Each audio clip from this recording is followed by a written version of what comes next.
hari ini kita akan menemukan sebuah perikop yang diambil dari kitab Matius.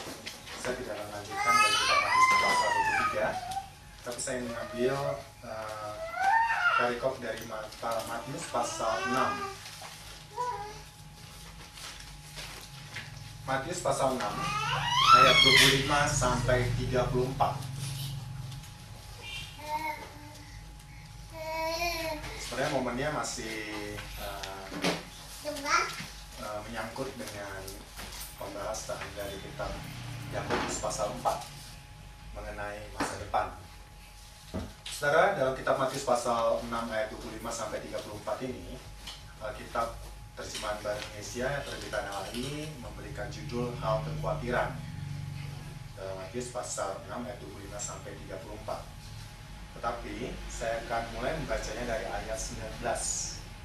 Sana diberikan judul Hal Mengumpulkan Harta. Matius pasal 6 ayat 19. Janganlah kamu mengumpulkan harta di bumi ngengat dan karat merusakkannya, dan pencuri membongkar serta mencurinya. Tetapi kumpulkanlah bagimu harta di sorga ngengat dan karat tidak merusakkannya, dan pencuri tidak membongkar serta mencurinya. Karena di mana hartamu berada, di situ juga hatimu berada. Mata adalah pelita tubuh. Jika matamu baik, teranglah seluruh tubuhmu. Jika matamu jahat, gelaplah seluruh tubuhmu. Jadi jika terang yang ada padamu gelap, betapa gelapnya kegelapan itu. Tak seorang pun dapat mengabdi kepada dua tuan, karena jika demikian, ia akan membenci yang seorang dan mengasihi yang lain, atau ia akan setia kepada yang seorang dan tidak mengindahkan yang lain. Kamu tidak dapat mengabdi kepada Allah dan kepada Mammon. Saya ulangi, kamu tidak dapat mengabdi kepada Allah dan kepada Mammon. Kita mulai dari ayat 25, kemudian kita lanjutkan. Karena itu aku berkata kepadamu, janganlah khawatir akan hidupmu, akan apa yang hendak kamu makan atau minum, dan janganlah khawatir pula akan tubuhmu, akan apa yang hendak kamu pakai. Bukankah hidup itu lebih penting daripada makanan, dan tubuh itu lebih penting daripada pakaian? Pandanglah burung-burung di langit yang tidak menabur dan tidak menuai dan tidak mengumpulkan bekal dalam lumbung, namun diberi makan oleh Bapamu yang di sorga. Bukankah kamu jauh melebihi burung-burung itu? Siapakah di antara kamu yang karena kekhawatirannya dapat menambahkan sehasta saja pada jalan hidupnya? Dan mengapa kamu khawatir akan pakaian? Perhatikanlah bunga bakung di ladang yang tumbuh tanpa bekerja dan tanpa memintal. Namun aku berkata kepadamu, Salomo dalam segala kemegahannya pun tidak berpakaian seindah salah satu dari bunga itu. Ayat 30. Jadi jika demikian, alam dandani rumput di ladang yang hari ini ada dan besok dibuang ke dalam api, tidakkah ia akan terlebih lagi mendandani kamu, hai orang yang kurang percaya? Sebab itu janganlah kamu khawatir dan berkata, apakah yang kami makan, apakah yang akan kami minum, apakah yang akan kami pakai? Semua itu dicari bangsa-bangsa yang tidak mengenal Allah. Tetapi Bapamu yang di sorga tahu bahwa kamu memerlukan semuanya itu. Tetapi carilah dahulu kerajaan Allah dan kebenarannya, maka semuanya itu akan ditambahkan kepadamu. Sebab itu janganlah kamu khawatir akan hari esok, karena hari esok mempunyai kesusahannya sendiri. Kesusahan sehari cukuplah untuk sehari. Saudara, renungan pada pagi ini tidak bisa dipungkiri berlatar belakang kejadian yang terjadi seminggu belakang. Kita melihat berita headline di TV maupun di koran itu tentang banjir. Satu hal yang menarik, banjir itu tidak hanya menimpa orang-orang yang dikatakan secara ekonomi menengah ke bawah, tetapi juga menerjang orang-orang yang tinggal di pemukiman mewah, orang-orang yang memiliki pendapatan secara ekonomi itu menengah ke atas. Di TV kita melihat bagaimana orang yang kesusahan dalam kehidupan sehari-hari untuk memenuhi kebutuhannya itu menjerit karena banjir. Demikian juga mereka yang berlebihan hidupnya pun menjerit karena banjir. Di TV kita melihat mereka sama-sama harus melalui mungkin banjir yang setinggi dada di perumahan masing-masing. mereka harus dievakuasi oleh tim SAR dikarenakan hal tersebut mengancam jiwa mereka.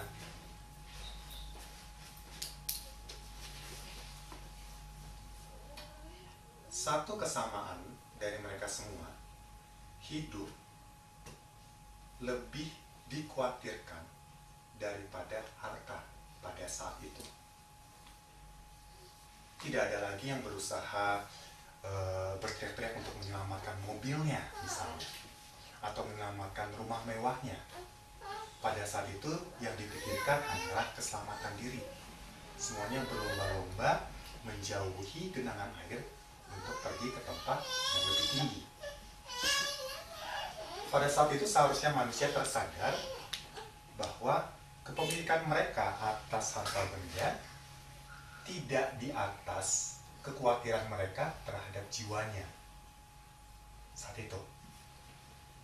Nah, bicara tentang hal kekhawatiran, mudah-mudahan kita memiliki konsep yang sama tentang kejadian yang terjadi dalam seminggu ini. Banjir melanda semua orang, baik orang miskin maupun orang kaya, dan semua lebih mengkhawatirkan hidupnya daripada hartanya. Saudara, mengapa tadi kita mulai membaca ayat Alkitab dari ayat 19?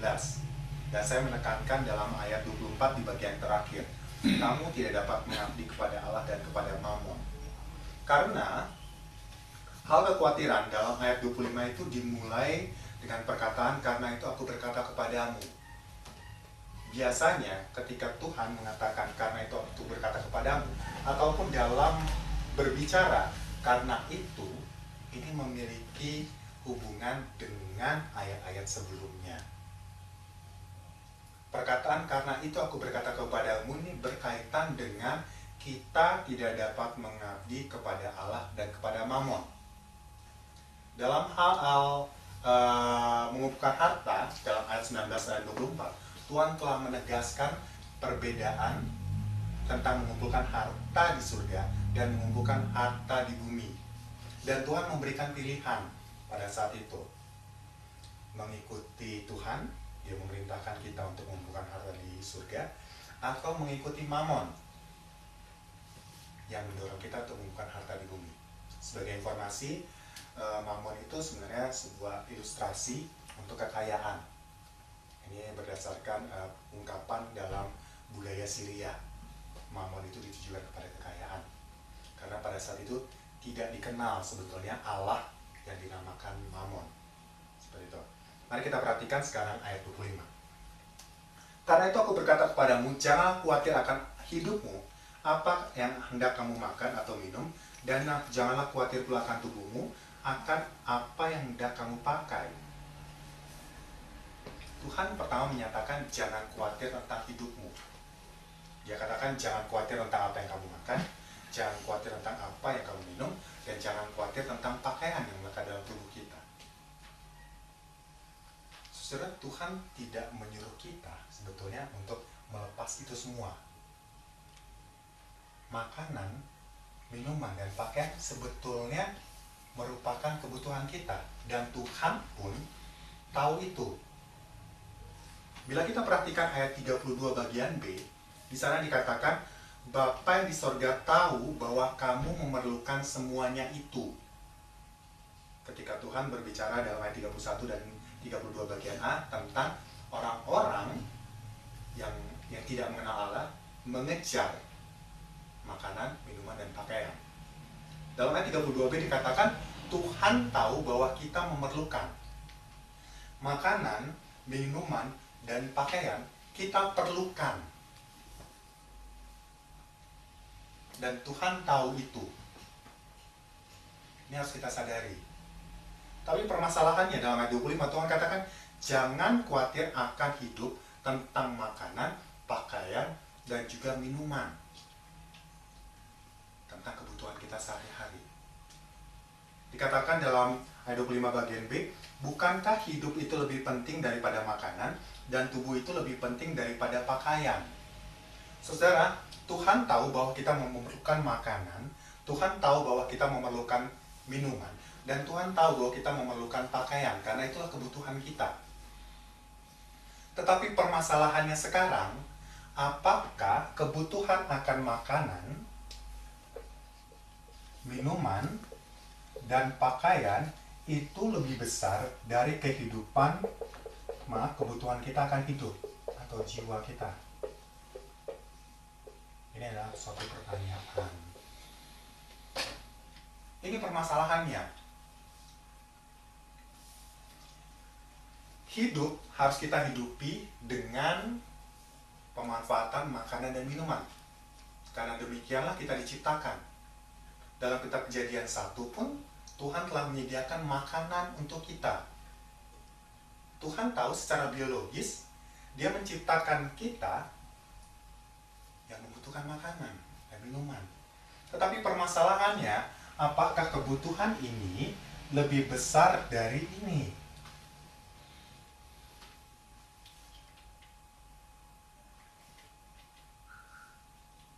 Dua minggu yang lalu saya berbicara tentang masa depan yang buram. Kita tidak tahu bagaimana hidup kita akan berlalu. Dikatakan di sana hidup itu seperti uap, jiwa kita. Mengingat urgensinya, mengingat pentingnya jiwa kita, hidup kita harus menempatkan pola pikir yang benar. Apakah kita khawatir sehingga pencarian kita akan makanan, minuman, dan pakaian ini melebihi kekhawatiran kita akan jiwa? Apakah seperti yang dibicarakan dalam ayat 19 sampai ayat 24, kekhawatiran kita dalam hidup membuat kita berjuang mengumpulkan harta di surga atau berjuang untuk mengumpulkan harta di dunia? Seperti itu. Tuhan tahu kebutuhan kita ini. Karena inilah yang menunjang hidup kita. Permasalahannya, apakah kita seimbang memikirkan hal ini? Kita lanjutkan dalam ayat 25b. Bukankah hidup itu lebih penting daripada makanan, dan tubuh itu lebih penting daripada pakaian? Tuhan minta seharusnya seperti ini.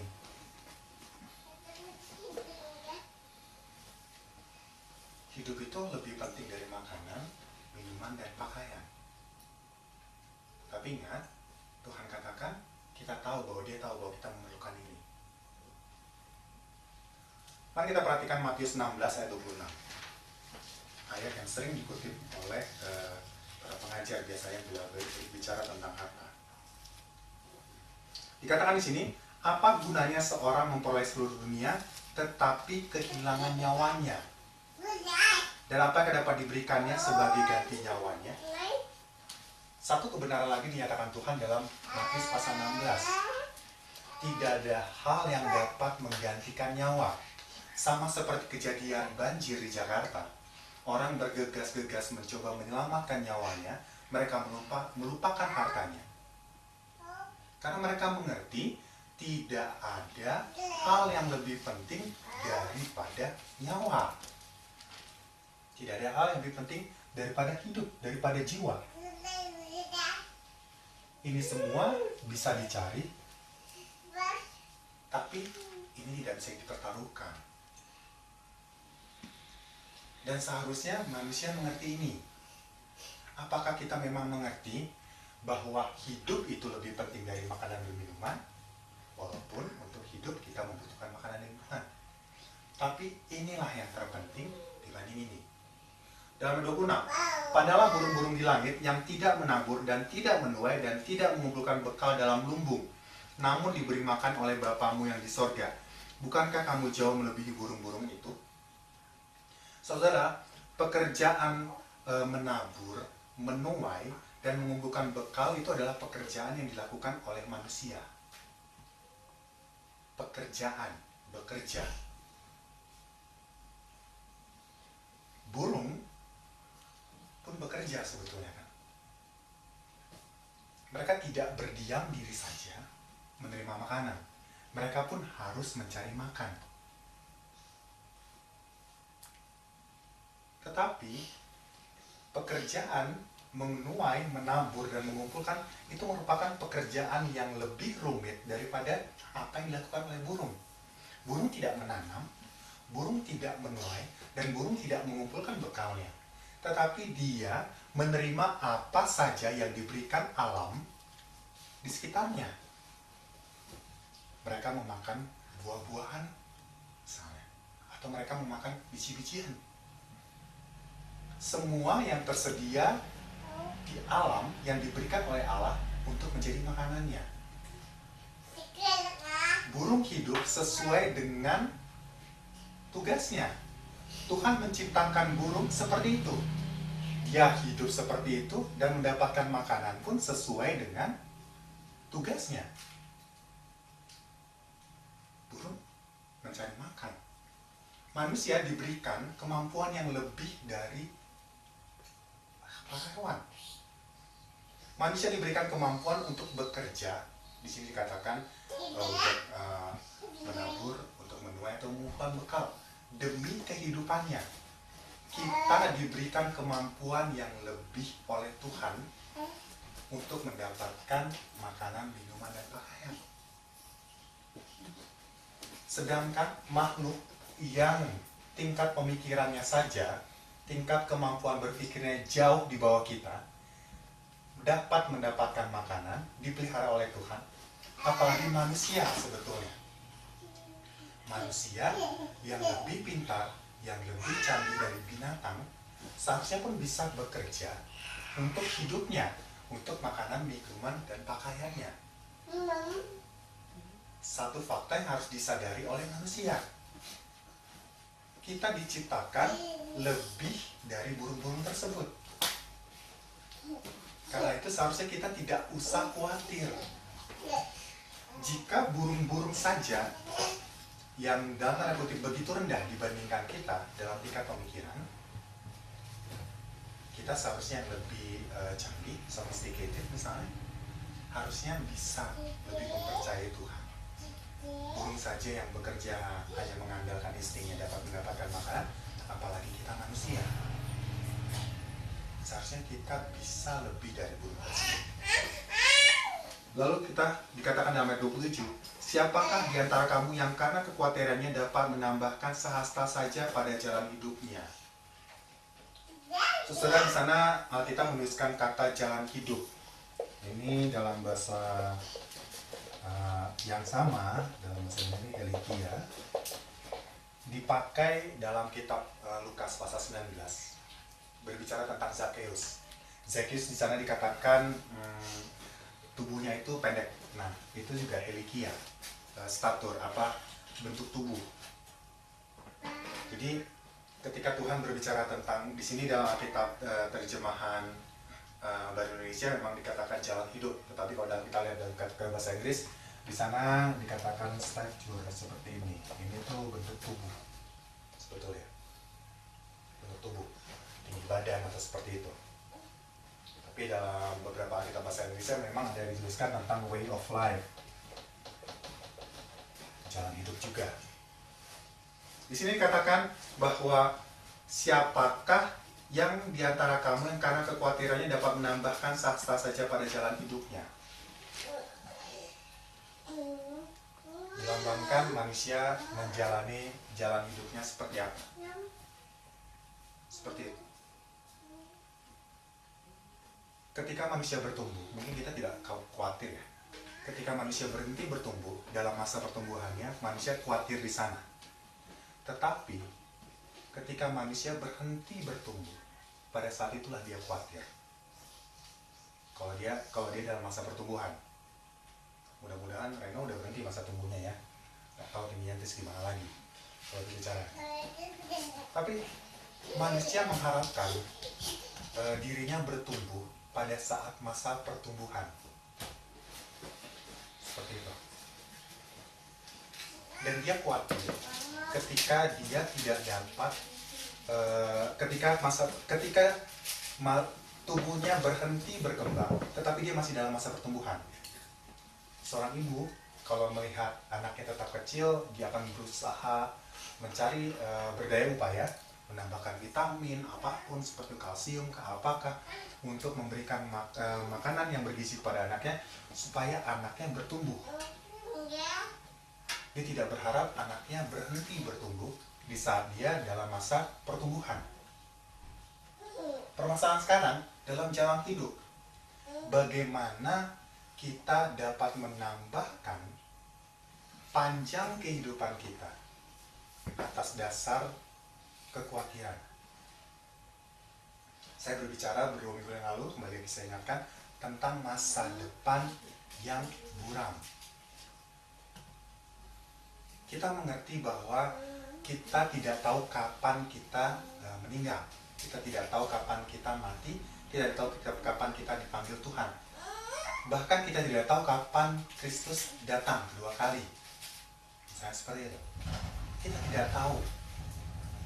Dalam ketidaktahuan tersebut, bagaimana kita dapat menambah masa hidup kita? Kendali untuk memperpanjang masa hidup bukan di tangan kita, tetapi di tangan Allah. Karena dialah yang memegang waktu hidup kita. Yang bisa kita lakukan hanyalah menjalani kehidupan ini. Kekhawatiran kita tidak akan membuat kita lebih panjang umurnya. Karena kita tahu bahwa umur itu di tangan Tuhan. Kekhawatiran kita akan hidup kadang-kadang membuat kita mencari ini lebih, dengan harapan semakin kita memiliki banyak hal-hal ini, kita akan dapat menikmati hidup lebih panjang. Secara jasmani mungkin dalam tanda kutip ini seperti itu. Anda memiliki uang, Anda bisa membeli vitamin. Kita memiliki uang, kita bisa membayar dokter ketika sakit. Tetapi sebetulnya di dalam diri kita pun kita mengerti bahwa hal itu semua tidak dapat membeli nyawa kita atau memperpanjang usia kita. Hal-hal ini semua. Karena kita sadari hanya Tuhanlah yang tahu seberapa panjang umur kita. Kekhawatiran akan ini tidak akan memperpanjang hidup kita. Dalam ayat 28 katakan, dan mengapa kamu khawatir akan pakaian? Perhatikanlah bunga bakung di ladang yang tumbuh tanpa bekerja dan tanpa memintal. Namun aku berkata kepadamu, Salomo dalam segala kemegahannya pun tidak berpakaian seindah salah satu dari bunga itu. Dari jika demikian Allah mendanani rumput di ladang yang hari ini ada dan besok dibuang ke dalam api, tidakkah Ia akan terlebih lagi mendanani kamu, hai orang yang kurang percaya? Saudara, kembali lagi Tuhan memberikan analogi. Sekarang analogi yang diberikan adalah bunga bakung di padang dan Salomo. Bagi orang Yahudi, tidak ada manusia yang lebih kaya dalam sejarah kehidupan orang Israel selain Raja Salomo. Satu Raja-Raja 10 bisa kita lihat mengenai kekayaan Salomo. Raja ini begitu kaya. Tetapi Tuhan katakan, raja yang kamu anggap paling kaya dalam sejarahmu itu pun tidak bisa melebihi bunga bakung. Apa yang kurang dari Salomo di masa-masa awal di memerintah? Dia mendapatkan hikmat yang luar biasa dari Tuhan, karena itulah yang diminta olehnya. Dan saya percaya karena hikmatnya inilah, kemudian dia bisa memiliki harta kekayaan yang luar biasa. Tetapi raja yang luar biasa ini, yang namanya sampai terdengar sampai seberang lautan, pun tidak bisa melebihi bunga bakung dalam hal keindahan. Dalam hikmatnya, dia bisa merancang pakaiannya terindah. Tapi Tuhan katakan, raja yang paling hebat ini pun tidak bisa dibandingkan dengan bunga bakung. Mengapa? Pertanyaannya. Tuhan katakan, karena saya yang mendandani bunga bakung ini. Itulah. Dalam hal pakaian. Dalam hal penampakan dirinya. Kembali lagi, Tuhan yang mendandani bunga bakung. Tuhan yang menyediakan makanan bagi burung-burung di langit. Tuhan. usaha manusia tidak bisa mencapai usaha Tuhan. Dalam ayat 31 dikatakan seperti ini, sebab itu janganlah kamu khawatir dan berkata, apakah yang akan kami makan, apakah yang akan kami minum, apakah yang akan kami pakai. Semua itu dicari bangsa-bangsa yang tidak mengenal Allah. Saudara, khawatir itu salah satu ciri orang yang tidak mengenal Allah.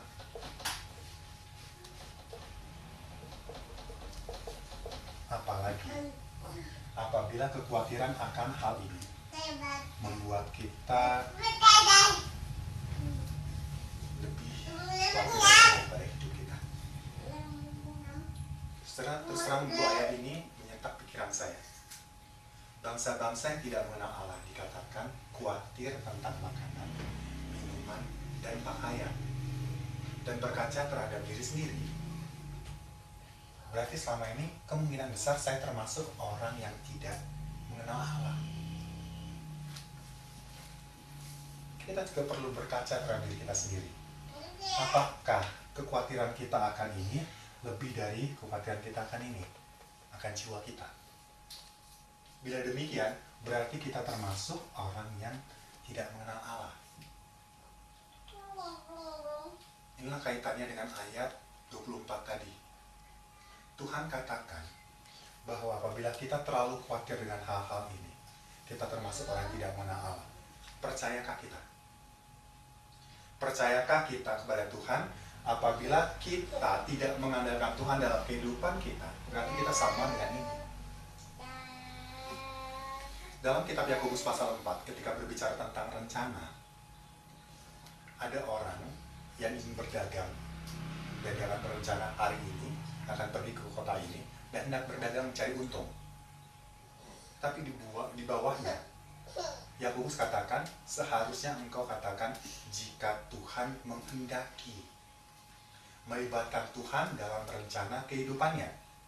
Pada saat itu rencana kehidupan orang tersebut adalah berdagang, mencari untung, mencari makanan, minuman, dan pakaian. Dan dia dikatakan harus melibatkan Tuhan. Sama seperti kita seharusnya. Dalam pencarian makanan, minuman, dan pakaian, kita harus melibatkan Tuhan. Karena dialah yang menyediakan makanan, seperti burung kepada burung, tentu dia akan menyediakan makanan kepada kita.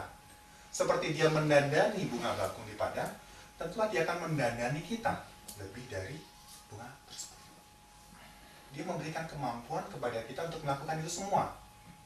Permasalahannya, apakah kita melakukan itu semua sebagai orang yang mengenal Allah atau orang yang tidak mengenal Allah? Itu permasalahannya. Dan ketika kita sudah mendapatkan makanan, minuman, dan pakaian seperti usaha kita, kemudian apakah kita memaksimalkan makanan, minuman, pakaian, kebutuhan kita ini pun demi kemuliaan Allah? Itu pertanyaan yang harus kita renungkan dalam kehidupan kita sehari-hari. Bila kita terlalu khawatir akan hal-hal ini dan membuat kita berusaha keras untuk melengkapi makanan, minum, pakaian daripada memenuhi kehidupan kita yang sesungguhnya, Tuhan katakan kita seperti orang yang tidak mengenal Allah. Ada perintah dalam ayat 33 seperti ini. Carilah dulu kerajaan Allah dan kebenarannya, maka semuanya itu akan ditambahkan kepadamu. Membuat hidup kita tidak seperti orang yang tak mengenal Allah, Tuhan memberikan jalan. Dia katakan, carilah dahulu kerajaan Allah dan kebenarannya. Itu yang langkah yang paling pertama. Supaya kita dapat memaksimalkan ini dalam kehidupan kita, kita harus mencari kerajaan Allah dan kebenarannya. Saudara, memang pada saat itu Tuhan berbicara di dalam khotbah di bukit kepada para pendengarnya, dan pada saat itu memang kerajaan Allah belum muncul. Baru muncul nanti dalam Kisah Rasul 2 ketika gereja berdiri. Tetapi Tuhan telah memberikan nubuatan pada saat itu. Ada hal yang harus kita kejar. kebenaran, dan juga kerajaan Allah di atas ini semua. Inilah seharusnya kekhawatiran kita. Kekhawatiran kita, apakah kita berada di dalam kerajaan Allah, apakah kita berada di dalam kebenarannya atau tidak. Itulah seharusnya yang menjadi kekhawatiran kita. Di atas kekhawatiran kita atas makanan, minuman, dan pakaian. Karena kehidupan kita akan terpengaruh apabila kita tidak berada dalam kerajaan Allah dan bila kita tidak berada dalam kebenarannya. Segala sesuatu yang kita cari ini akan menjadi sia-sia apabila kita tidak berada dalam kerajaannya dan berada dalam kebenarannya. Semuanya itu akan sia-sia. Itu perintahnya. Kita harus mencari kerajaan Allah dan kebenarannya. Kontras, bertentangan dengan apa yang dicari oleh orang-orang yang tidak mengenal Allah.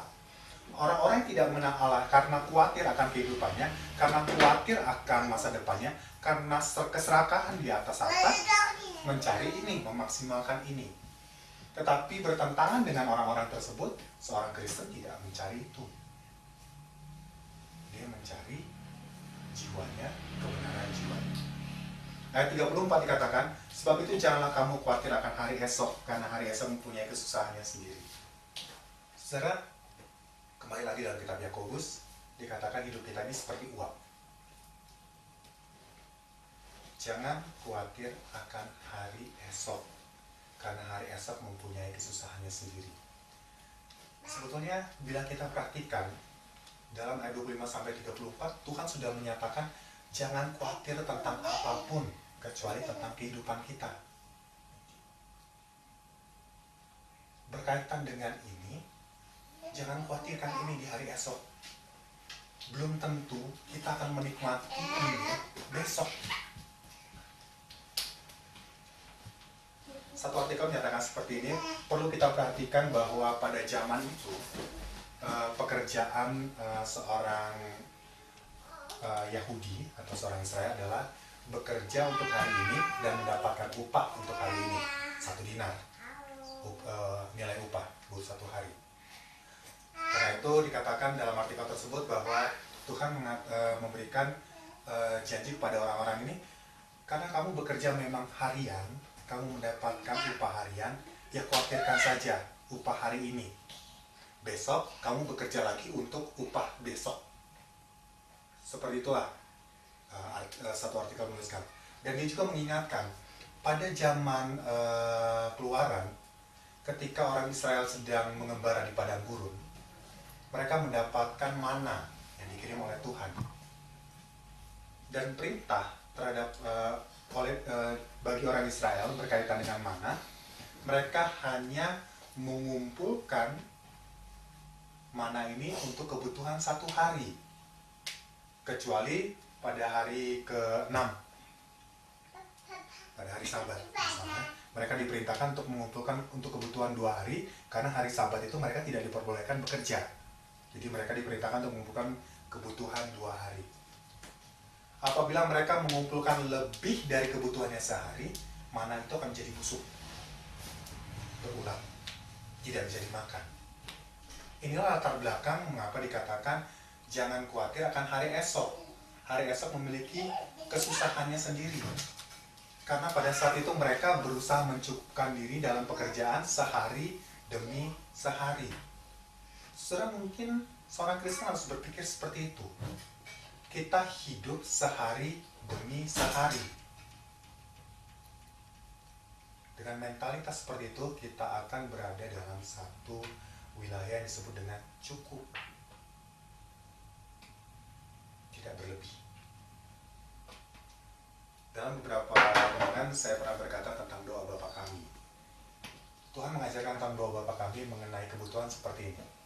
Berikanlah kepada kami pada hari ini makanan kami secukupnya. Dia mengajarkan kepada para murid dan para pendengar untuk berdoa meminta kecukupan pada hari demi hari. Tapi manusia kadang-kadang serakah.